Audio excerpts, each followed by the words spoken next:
Bem, pessoal, no vídeo de hoje eu gostaria de debater a respeito do processo de construção da hegemonia do dólar enquanto moeda de reserva mundial e relacionar esse evento com as guerras intermináveis que os Estados Unidos vem implementando desde o fim da Segunda Guerra Mundial até os tempos atuais.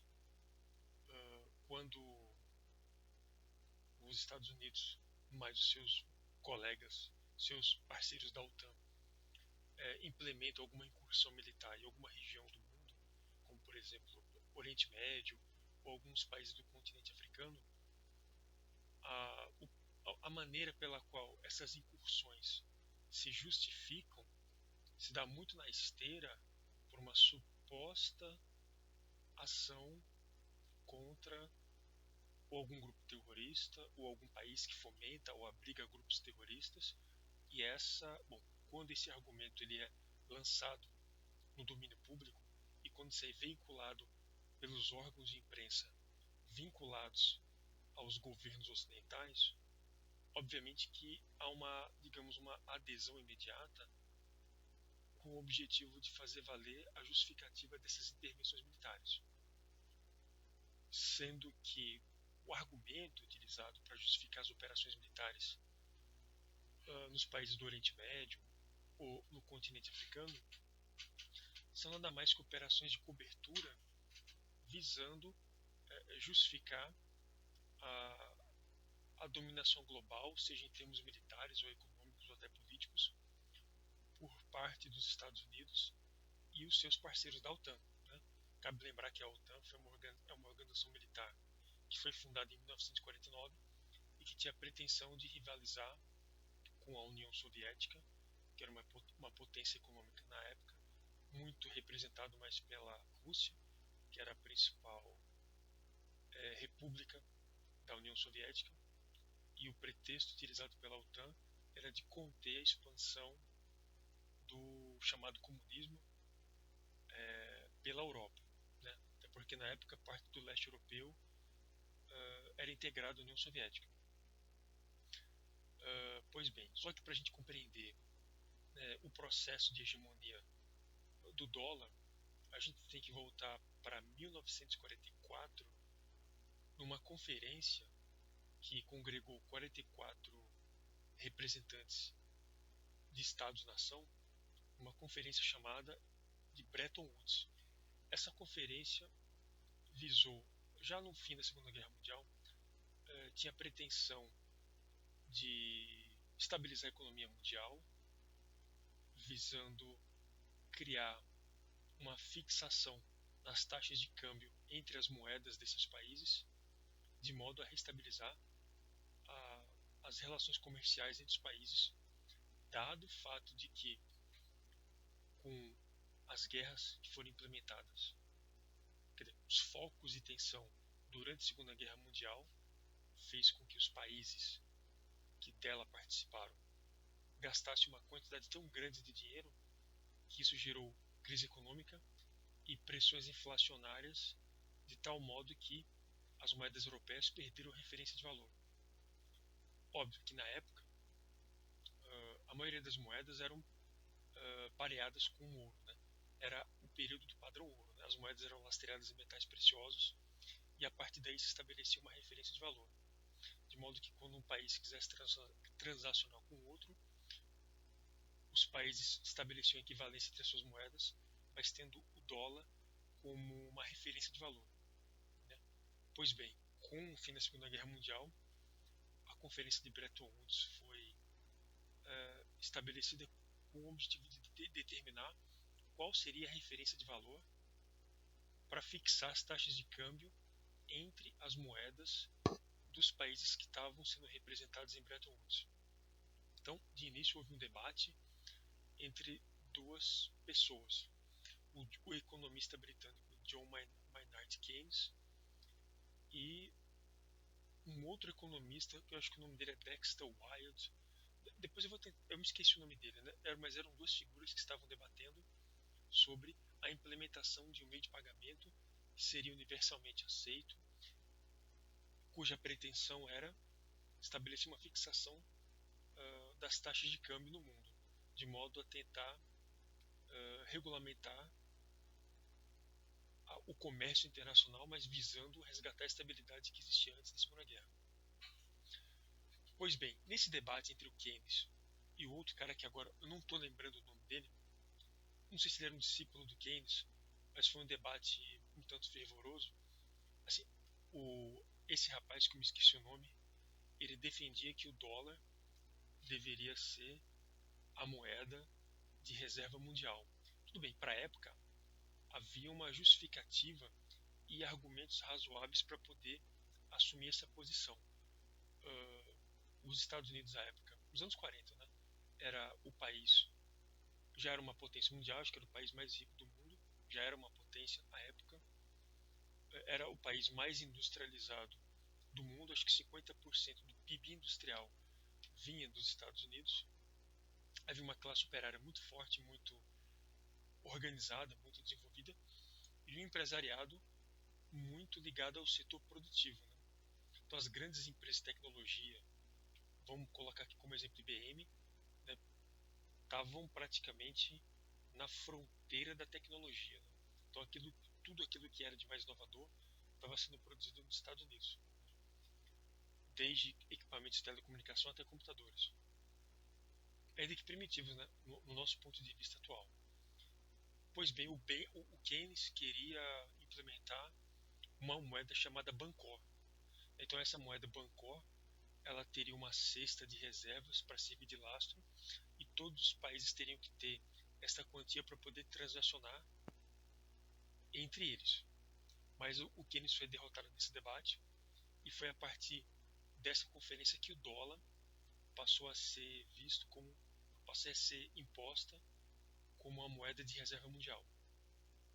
E como eu disse anteriormente, né, os Estados Unidos, digamos assim, tinham as condições materiais para poder projetar sua moeda como moeda de reserva, para assumir essencialmente três funções: unidade de conta, reserva de valor e meio de troca. Além do que, 75% das reservas em ouro estavam depositadas no Fort Knox, nos Estados Unidos. Né? Quer dizer, é uma instituição que fazia custódia do ouro que lastreava o dólar. Além disso, quer dizer, além do fato dos Estados Unidos ser, à época, a maior potência, uma moeda mais forte e com uma quantidade enorme de lastro em ouro, eu acho que os Estados Unidos tinham algo em torno de, sei lá, 20 mil toneladas em ouro para poder lastrear toda a base monetária. Só que, além disso, o tamanho da economia americana era tal que o país poderia ter uma escala para poder emitir moeda de modo a atender a demanda por dólar de todos os países que iriam integrar o sistema de relações internacionais que iria ser moldado a partir de Bretton Woods do ponto de vista econômico. Então, podemos dizer assim que a hegemonia do dólar, adotando como referência o Acordo de Bretton Woods em 1944, a hegemonia do dólar tem três etapas, né? Três fases. Ou podemos definir, pegando toda a história da hegemonia do dólar, que é um dos pilares do imperialismo norte-americano, começando com Bretton Woods, dentro do qual o dólar ele estava baseado no ouro como para estabelecer referência de valor e ser aceito universalmente, porque não adiantava apenas simplesmente o Tratado de Bretton Woods decidir em comum acordo com 44 países de que o dólar simplesmente iria ser a moeda de reserva mundial e todos teriam que aceitar. Não é bem assim. Houve tratativas e cláusulas que deram, digamos assim, um lastro de confiabilidade para que os países pudessem aceitar o dólar. Por exemplo, qualquer país que adotasse o dólar como moeda de reserva, ou seja, um banco, uma quantia de dinheiro, né, sob custódia do Banco Central do país que fosse aceitar o dólar como moeda para fazer transações exteriores, esse país teria o direito de pedir o resgate do equivalente em ouro em relação à quantidade que ele tinha em dólares, mas devido ao fato dos Estados Unidos terem uma moeda à época muito forte, lastreada em ouro, e uma moeda cujo país era a maior potência industrial do mundo, obviamente que os Estados Unidos tinham todas as condições de manter a confiança e a estabilidade do poder de compra do dólar, além do fato de que os Estados Unidos tinham, digamos, a maior quantidade de reservas de ouro para poder lastrear a sua base monetária.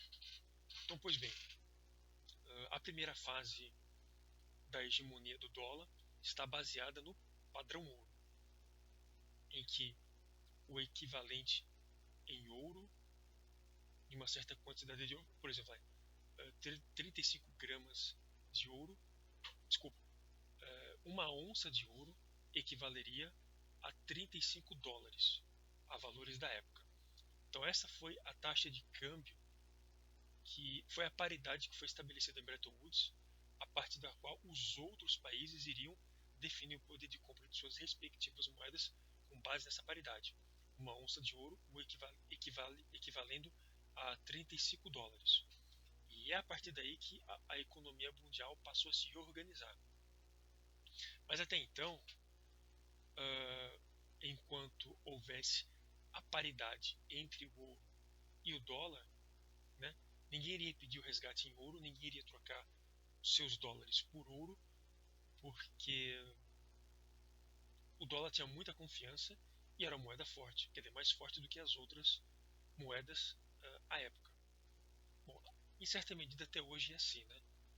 Mas isso é uma outra história. Primeiro vamos discutir essa primeira etapa da hegemonia do dólar, que é baseada no padrão ouro, e tentar compreender quais foram os fatores que fizeram com que a relação entre o ouro e o dólar passasse a se deteriorar. Quer dizer, obviamente que à medida que os países fossem transacionar com o exterior e principalmente com os Estados Unidos, eles teriam que demandar por dólares para poder comprar commodities, para poder comprar por produtos industrializados ou qualquer coisa que fosse oferecida pelos Estados Unidos. Por exemplo, os Estados Unidos exportam automóveis, carros, computadores ou produtos de alto valor agregado. Obviamente que o país que fosse importar alguma coisa dos Estados Unidos teria que comprar dólares para que em seguida eles pudessem comprar produtos americanos. Então essa era a lógica. E um outro detalhe é que o que mantinha o acordo de Bretton Woods era o fato de que os Estados Unidos tinham uma economia superavitária, diferente de hoje, em que a economia norte-americana é totalmente deficitária. Eles gastam mais dinheiro do que arrecadam nas suas transações exteriores, quer dizer, eles têm uma balança comercial negativa, quer dizer, sai mais dinheiro do que entra nos Estados Unidos. Na época de Bretton Woods, uns 80 anos atrás, ou pelo menos até os anos 60, os Estados Unidos tinham uma economia superavitária. E por que isso era importante?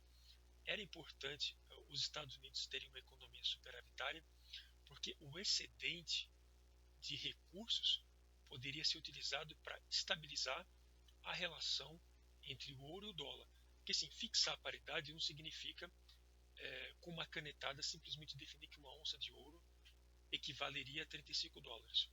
Não é bem assim.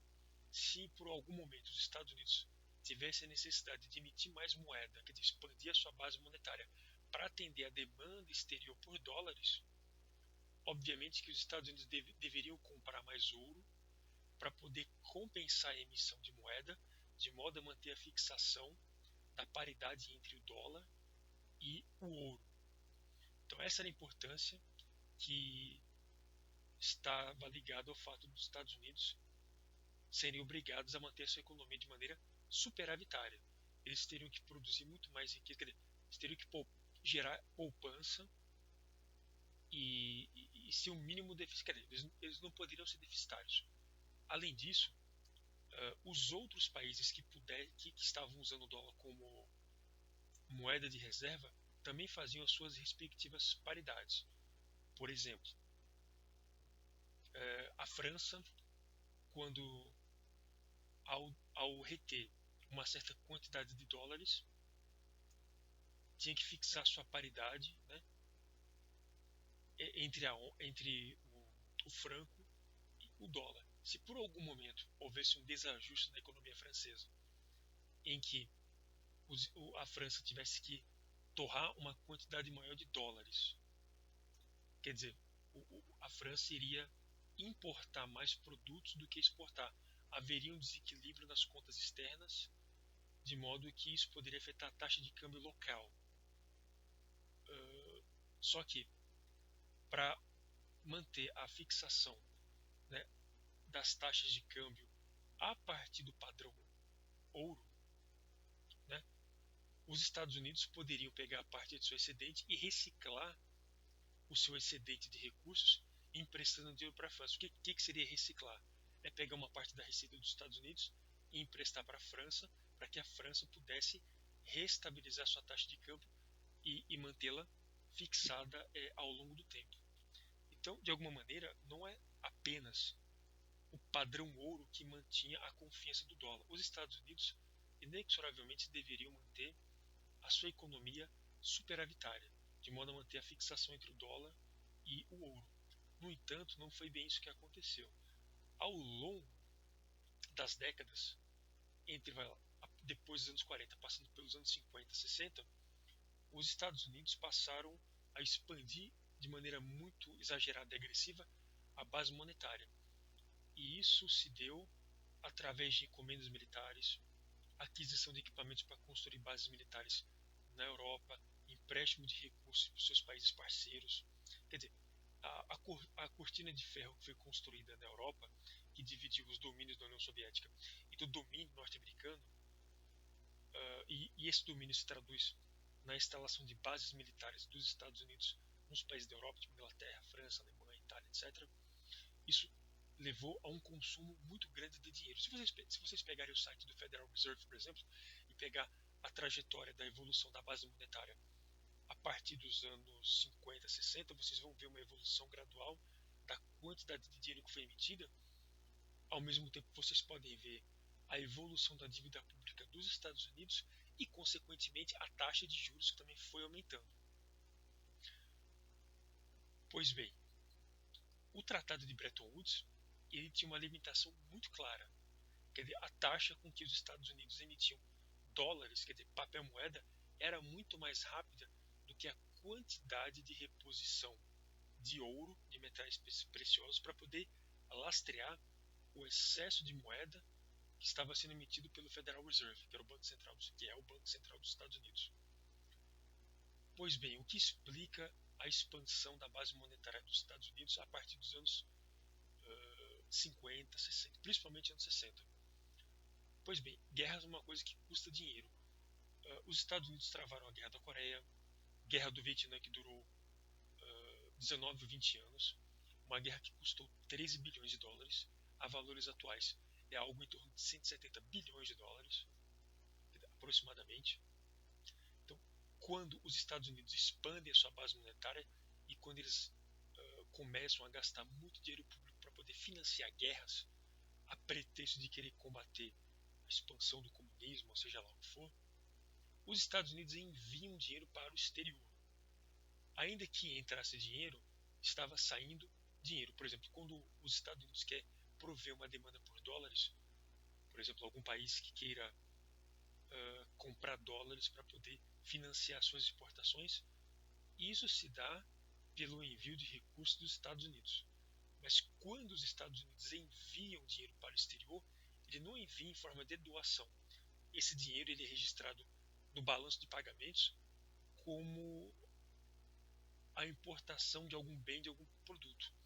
Dado o fato de que os Estados Unidos eram muito dependentes do petróleo da Arábia Saudita, então eles mandavam muito dinheiro para o exterior através da importação do petróleo.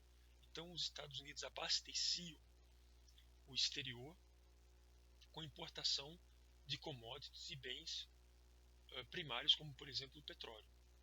Poderia estar aqui outros exemplos, mas acho que o petróleo é mais imediato para as pessoas aqui entenderem. Pois bem, essa relação entre exportação, receitas vindas da exportação e envio de recursos para o exterior visando subsidiar intervenções militares, principalmente no Vietnã, na Coreia, etc. e tal, mais a importação de petróleo, isso fez com que a balança de pagamentos dos Estados Unidos deixasse de ser superavitária e passasse a ser deficitária. E esse que é o grande problema. Com o processo de deteriorização das contas públicas dos Estados Unidos, isso gerou um efeito até no próprio poder de compra do dólar. Porque pensa bem, quanto mais moeda eu estou emitindo, obviamente isso vai levar a uma desvalorização da moeda enquanto meio de troca.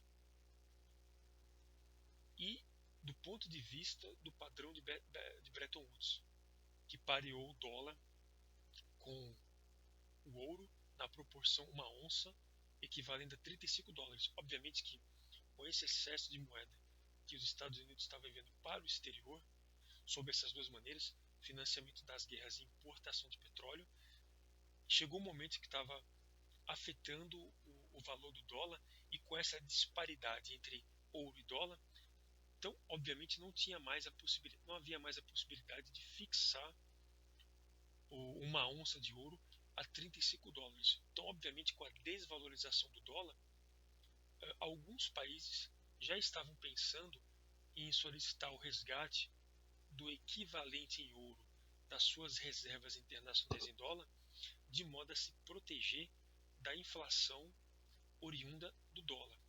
Mas até então, enquanto os Estados Unidos pudessem conduzir essa economia de maneira superavitária, até então isso não era um problema, porque havia muita confiança no dólar enquanto moeda de reserva mundial. No entanto, na década de 60, o presidente francês Charles de Gaulle, em 1965, havia solicitado o resgate de 350 toneladas de ouro em troca das suas reservas em dólar. E esse foi uma primeira tentativa de desafiar a hegemonia do dólar enquanto moeda de reserva mundial. Bom, e por que isso aconteceu? Porque, dada a expansão monetária dos Estados Unidos, em algum momento o presidente francês percebeu que o dólar não era um meio de troca interessante e com valor previsível ao longo do tempo, e o acordo de Bretton Woods previa a conversão entre o dólar e o ouro. Eles foi até os Estados Unidos e solicitaram, né, o resgate de 350 toneladas. Isso aí foi até, se não me engano, isso foi capa do New York Times em 2 de março de 1965. Eu até tentei procurar essa matéria na internet, mas não consegui acesso porque eu teria que assinar o New York Times para poder ter acesso ao acervo do jornal. Bom, pois bem, a, a opção do presidente francês Charles de Gaulle de pedir a restituição das suas reservas em ouro em troca do que ele tinha em dólares nos Estados Unidos gerou um primeiro sinal de crise de confiança no dólar e na manutenção do seu papel enquanto moeda de reserva mundial. Então, a partir desse momento, outros países como a Alemanha, Itália, Inglaterra tentaram fazer o mesmo movimento que o Charles de Gaulle, né? Porém, na tentativa de tentar preservar o papel que o dólar conseguiu obter em Bretton Woods como moeda de reserva mundial, já no começo dos anos 70, o presidente Richard Nixon, aí numa data que todo mundo tem que saber, né, 15 de agosto de 1971, ele rompeu com o padrão ouro. Então, ou seja, a partir daquele momento, nenhum país poderia mais converter, nenhum país mais seria autorizado a converter as suas reservas em dólar em ouro. Então, ou seja, após a ruptura do padrão ouro, então quem tinha dólares continuaria tendo, teria que confiar no dólar, e não haveria mais a possibilidade de solicitar nenhuma quantidade de ouro para ser trocada por reservas em dólar. E aí, a partir desse momento, houve um escancaramento, né, no papel que o dólar continuaria a exercer, e isso gerou muitas incertezas nos mercados. Em algum momento, né, a Europa até tentou criar uma espécie de acordo monetário comum baseado em fixação de taxas de câmbio, tendo como referência o marco alemão, né? Que, até hoje é assim, né? A Alemanha, desde que se recuperou economicamente após o fim da Segunda Guerra, se comportou e ainda é a maior potência, não só econômica, mas uma maior potência industrial da Europa. Então, por muito tempo, o que segurava a inflação na Europa era o fato do marco ser uma moeda, a moeda mais forte da época, né? Mas assim, não é porque uma moeda forte está conectada ao fato de um país ter uma economia forte, mas porque a política econômica do Banco Central da Alemanha, o Bundesbank, adotava uma política econômica muito ortodoxa. Isso em fato de que o povo alemão teve uma memória trágica e crônica da hiperinflação da República de Weimar. Né? Historicamente se explica porque até hoje a Alemanha adota uma, assim, das economias europeias, digamos que a política econômica mais ortodoxa, ou mais ou menos ortodoxa, é a alemã. Eles eram muito intolerantes com relação à inflação. Se eles tivessem que aumentar a taxa de juros, eles aumentavam. Só que o restante da Europa se viu obrigado, nos anos, me refiro ao século XX, devido ao fato da Alemanha manter uma política econômica ortodoxa, os outros países eram obrigados a controlarem os seus gastos públicos, porque se eles inflacionassem suas moedas, a Alemanha não aceitaria a moeda deles. Porque a Alemanha nunca topou fixação de taxa de câmbio, porque, bom, aí pensa comigo, se eu sou um país que tem uma moeda forte, por que eu vou aceitar a moeda de um país que tem uma moeda mais fraca se eu adoto uma política econômica em que eu sou, digamos assim, disciplinado na manutenção do poder de compra da minha própria moeda? Mas assim, esse é só um resumo para que vocês entendam que durante algum período dos anos 70 houve eu me esqueci o nome desse acordo, né? Eu não sei se é acordo monetário europeu, em que enquanto o Nixon havia rompido com o padrão ouro, os países europeus tentaram criar de maneira muito provisória um outro acordo monetário em torno do marco alemão. Mas esse acordo não foi para frente, tá? Durou alguns anos, mas depois foi abandonado. Bom, a ruptura do padrão ouro em 71 encerra a primeira etapa da hegemonia do dólar, que é baseada no padrão ouro. Mas acontece uma coisa muito interessante logo após a ruptura do padrão ouro. Os países que eu vou citar não tem muito a ver com o dólar em si enquanto moeda de reserva mundial. Mas é interessante compreender que os fatores que eu vou mencionar inexoravelmente levaram à segunda etapa da hegemonia do dólar baseada no petrodólar. Então, antes de eu explicar o que foi o petrodólar e o que é o petrodólar, vamos primeiro voltar em 1973 e falar brevemente da Guerra do Yom Kippur. Veja, em 73, no dia 6 de outubro, o Egito e Israel, o Egito e a Síria atacaram Israel num feriado religioso, no feriado de Yom Kippur. Por isso que a guerra tem esse nome, né, Yom Kippur, porque os dois países atacaram Israel de surpresa. E naquela época, muitas lideranças árabes eram nacionalistas, defendiam a causa palestina e tinham uma visão extremamente hostil ao Estado de Israel. Em parte, né, essa visão era compartilhada por figuras como Saddam Hussein, que ainda não estava no poder, tá? Era um outro cara que era parente de Saddam Hussein, o Hafez al-Assad, que era o pai do Bashar al-Assad, que inclusive levou um golpe de Estado, né, em dezembro do ano passado. Gamal Abdel Nasser, que foi um grande líder nacionalista, né, uma das grandes lideranças árabes do século XX, do Egito. Então, muitos países na época enxergavam Israel não como um país qualquer, mas como uma espécie de proxy dos Estados Unidos, como um país interventor que foi instalado no Oriente Médio para tentar criar uma cisânia entre os países do Oriente Médio, os países árabes, digamos assim. É como se Israel fosse fundado para ser um problema para os árabes e não um país que queria abrigar imigrantes judeus que estavam fugindo do Holocausto. Mas assim, o que isso tem a ver com a segunda etapa da hegemonia do dólar. Durante a guerra do Yom Kippur, o presidente Richard Nixon havia solicitado no Congresso um pacote de 2 bilhões e meio de dólares para poder ajudar Israel no esforço de guerra contra o Egito e a Síria. Em função desse apoio que o Nixon deu a Israel, o rei saudita da época, se eu não me engano o nome dele era Faisal Abdulaziz Al Saud, impôs, também com os outros membros da OPEP, um embargo econômico contra os Estados Unidos devido à ajuda que eles deram a Israel na guerra do Yom Kippur, que deve ter durado, se não me engano, acho que uns 2 meses, de outubro até final de novembro, se não me falha a memória.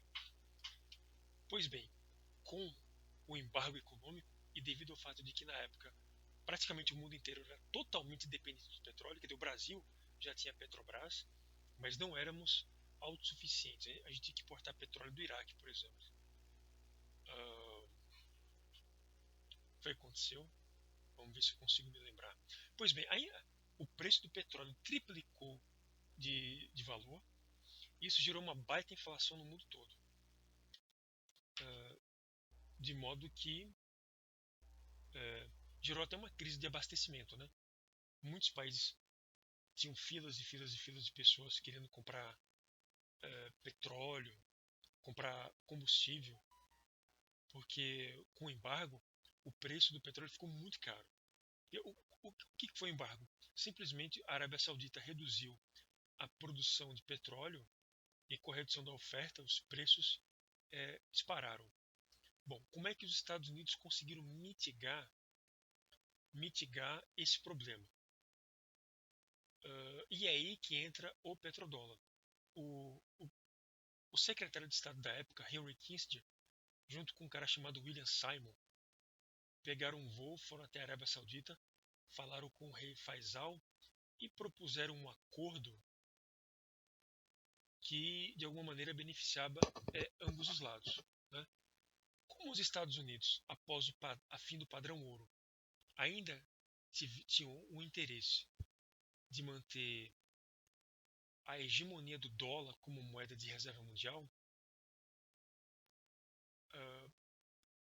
o Henry Kissinger propôs para o rei saudita que todos os membros da OPEP deveriam comercializar o seu petróleo em dólares. Quer dizer, todos os produtores de petróleo no mundo, principalmente os membros da OPEP, teriam que vender o petróleo em dólares. Parte das receitas em oriundos da venda do petróleo deveriam ser aplicadas no mercado financeiro dos Estados Unidos ou até na própria dívida pública norte-americana, com o objetivo de cobrir o déficit comercial que começou a surgir no começo dos anos 70, de modo a equilibrar as contas externas dos Estados Unidos e, em troca, os Estados Unidos dariam suporte militar para o regime saudita e ele ofereceriam equipamentos tecnológicos, peças de artilharia, etc. e tal. Então, o petrodólar nada mais é do que um acordo entre Estados Unidos e Arábia Saudita, dentro do qual o petróleo dos países da OPEP deveriam ser vendidos em dólares e parte da receita da venda do petróleo deveria ser aplicado no mercado financeiro e na dívida pública. Parte desse dinheiro deveria que voltar para os Estados Unidos sob a forma de investimento, com o objetivo de financiar o déficit comercial dos Estados Unidos. Então, o acordo do petrodólar em 74 praticamente inaugura a segunda fase da hegemonia do dólar, né? Não mais baseada no padrão ouro, mas no petrodólar, que é baseado na venda do petróleo em dólares. Qual a implicação imediata desse acordo? Além do fato de que todos os países produtores de petróleo, inclusive a Venezuela, que até hoje é membro da OPEP, todos os países produtores da OPEP deveriam vender o seu petróleo em dólares, entendeu? O dólar era a moeda de comercialização do petróleo no mundo todo, mas mais que isso, todos os países não produtores de petróleo teriam que comprar dólares para em seguida importar petróleo. Ou seja, os países não produtores de petróleo teriam que comprar dólares para poder financiar a importação de petróleo. E isso expandiu a demanda por dólares de uma maneira que nem o padrão ouro conseguiu expandir. Então, ou seja, como o mundo inteiro dependia de petróleo e praticamente a maioria dos países que existem no mundo não são produtores de petróleo, obviamente que todo mundo deveria se dolarizar para poder financiar as exportações. E essa demanda, baseada no acordo do petrodólar, gerou uma valorização do dólar de tal maneira em que os Estados Unidos tinham todas as condições para poder expandir a sua base monetária como nunca. Então, a segunda fase da hegemonia do dólar, baseada na venda do petróleo em dólares, sustenta, de certa maneira, até hoje, o uso do dólar enquanto moeda de reserva mundial. Logo, e a partir de então, né, todos os países tiveram que acumular reservas em dólares, não apenas para acessar os mercados externos, mas para importar petróleo. Então, ou seja, o mundo inteiro se dolarizou de uma maneira que não havia anteriormente. E repito, se vocês pegarem os gráficos do site do Federal Reserve, isso está no domínio público. Vocês podem entrar no site do Federal Reserve e lá tem vários dados, né? Curvas da evolução do padrão monetário, da taxa de juros dos Estados Unidos, da inflação, do nível de inflação e principalmente da evolução da base monetária, que é a quantidade de dinheiro que eles emitiam ao longo do tempo. E vocês vão ver que houve uma alavancagem, houve uma expansão monetária que não só abasteceu o mundo de dólares, mas que, de certa maneira, isso ajudou a financiar o próprio déficit norte-americano que, que ocorreu na primeira metade dos anos 70. Pois bem, enquanto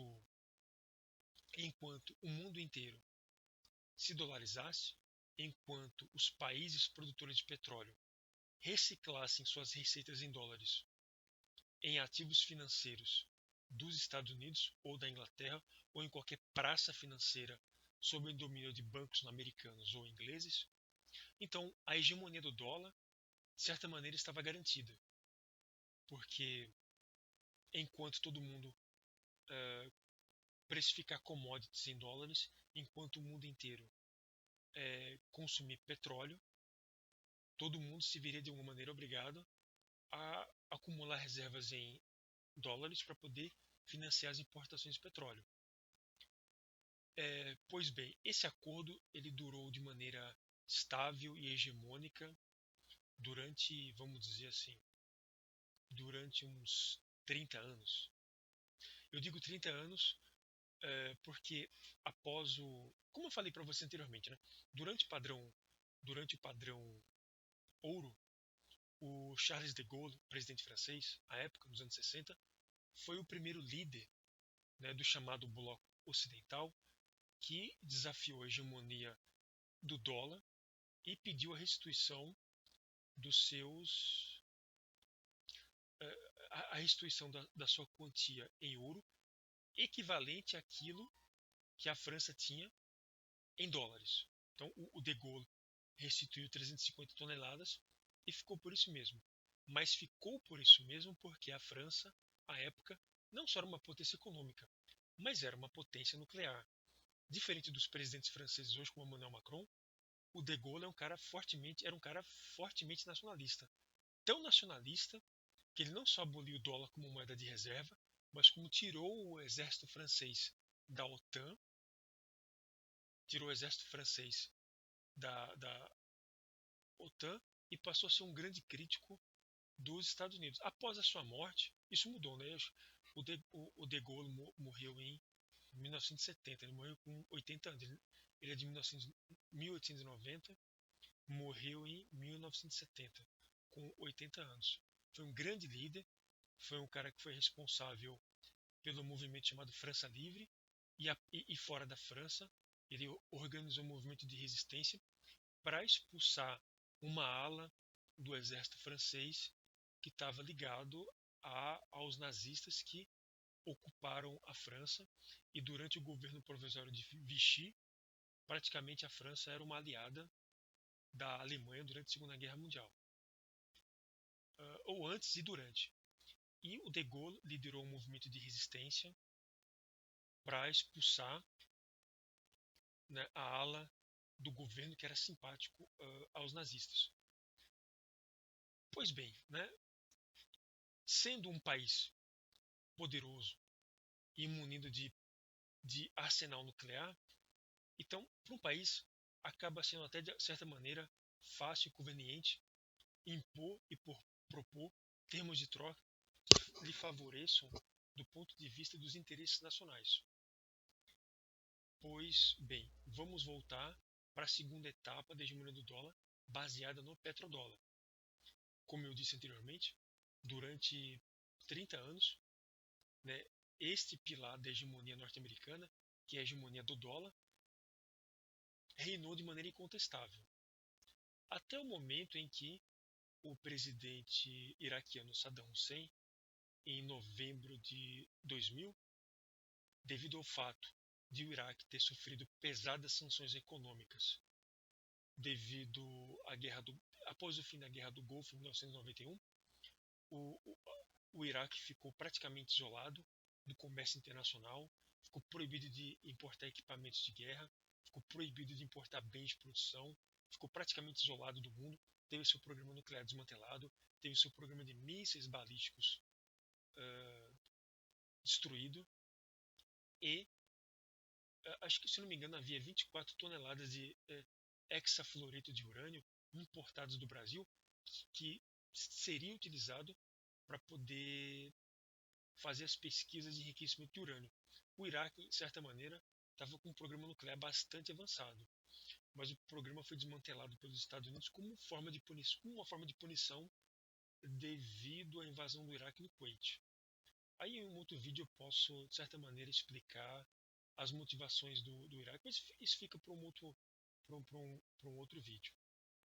Vamos aqui discutir a tentativa de Saddam Hussein de desafiar a hegemonia do dólar, quando o Saddam Hussein, em 2000, fecha um acordo com um representante da União Europeia para poder vender o seu petróleo, ou seja, o Iraque, membro da OPEP, estaria começando a vender o seu petróleo em euros. Então, o acordo que Saddam Hussein fez com a União Europeia em novembro de 2000, e olha que o euro ainda nem tinha feito apenas um ano que o euro tinha sido lançado como moeda europeia, né? Nos anos 90, a economia monetária da Europa passou por uma unificação, então muitos países membros da União Europeia abdicaram de suas respectivas moedas nacionais e todo mundo passou a usar o euro, com exceção da Inglaterra. Pois bem, a partir do momento que Saddam Hussein passou a vender o seu petróleo em euros, isso gerou um certo incômodo para o establishment político dos Estados Unidos, e não só do establishment político dos Estados Unidos. A gente tem que lembrar que o governo do presidente George W. Bush era composto de lideranças militares e CEOs de grandes conglomerados de empresas de petróleo. O Rex Tillerson, por exemplo, que acho que ele já morreu, ele era o CEO da ExxonMobil, por exemplo. Era o CEO da Exxon, por exemplo. Então, obviamente, se a gente parar para pensar, uma petrolífera que ganha dinheiro explorando recursos naturais como petróleo e que ganha dinheiro em cima da comercialização do petróleo, além do fato de que este petróleo ele é comercializado na moeda norte-americana, e se essa petrolífera é norte-americana, obviamente que esse conglomerado empresarial não tem o menor interesse de que o papel do dólar enquanto moeda de reserva mundial, seja abolido. Porque pensa bem, né, um, uma, um grande conglomerado empresarial que pulveriza os seus investimentos no mundo inteiro através de um recurso, de um meio de pagamento que é universalmente aceito. Se houvesse uma desdolarização do petróleo, obviamente que haveria restrições à expansão do capital baseado no dólar, porque se os países não fossem mais obrigados a usar o dólar para poder importar ou exportar petróleo, obviamente que os grandes conglomerados norte-americanos, que têm os seus recursos em dólares, teriam restrições econômicas. Pois bem, logo após Saddam Hussein ter fechado o acordo com a União Europeia, o Saddam Hussein começou, quer dizer, o Iraque começou a obter reservas em euro, com o objetivo de importar bens de capital, bens de produto primário, bens humanitários, para abastecer a demanda do povo iraquiano.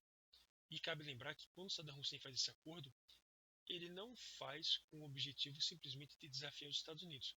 É preciso lembrar que as reservas internacionais do Iraque em dólares foi confiscada, foi bloqueada pelo Conselho de Segurança da ONU como uma forma de punição devido à Guerra do Golfo.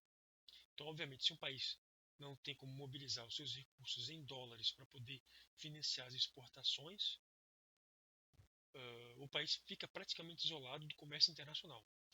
Então, essa iniciativa do Saddam Hussein em comercializar o seu petróleo em euros foi uma tentativa de tentar burlar todas as sanções econômicas que isolaram o Iraque do comércio exterior.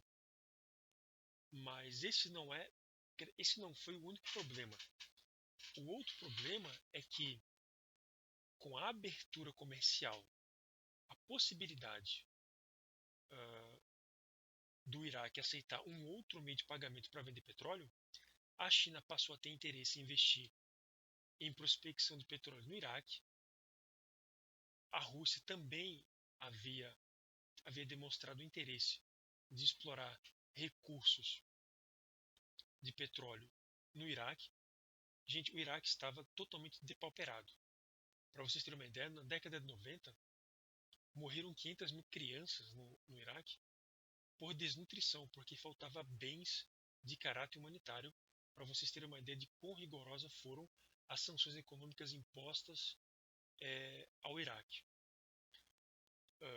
Agora, os recursos que o Iraque obtinha com a venda do petróleo em euros ficava custodiado numa conta que era administrada pelo banco francês BNP Paribas.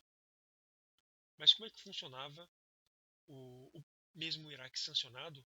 Como é que funcionava a relação entre o gasto do euro para poder importar bens de fora? Havia um programa da ONU chamado Oil for Food, né? Que em português significa petróleo por comida. Então, quando o Iraque vendia petróleo, ele recebia em euros, só que esses euros ficavam numa conta sob custódia do BNP Paribas, e o banco comprava, quer dizer, o banco ele intermediava os produtos de bem humanitário, comida, remédio, etc. e tal, mandava para o Iraque, e o Iraque pagava por essas importações através de sua conta administrada pelo BNP Paribas. Mas tem um outro detalhe. O problema é que esse fundo gerado pela venda do petróleo iraquiano estava rendendo uma taxa de juros muito mais atrativas do que muitos dos ativos e até do que do próprio Tesouro norte-americano, e isso estava começando a levar uma enxurrada de ativos financeiros dos Estados Unidos para a Europa.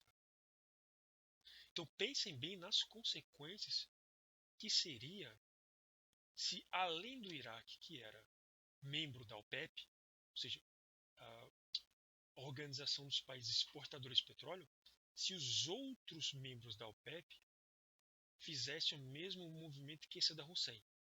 Que, além de usarem o dólar como moeda de reserva e como moeda de troca para a venda do petróleo, passassem a usar o euro também como moeda de reserva.